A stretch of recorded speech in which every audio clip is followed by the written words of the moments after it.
or B, implementation of measures resulting in improved systems and efficiencies, etc. So today, in other words, hindi na siya kinocompute for all.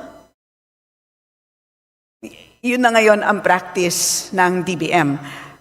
So if there is a number that you have in mind, for example, do you wish to know unutilized appropriations for the entire government? Is that what you wish to know? Madam Speaker, parang di naman po nagbabago yung definition ng overall savings. Yung savings naman talaga is, as you said, yun ang definition ng savings natin. At kaya nire-reflect yun kasi ito yung mga hindi nagagamit, like you said. And then nire-report kasi yun and it's being transferred to other agencies. Ang sa akin, I'm looking for a repertorial. They have to report it to us, just like before.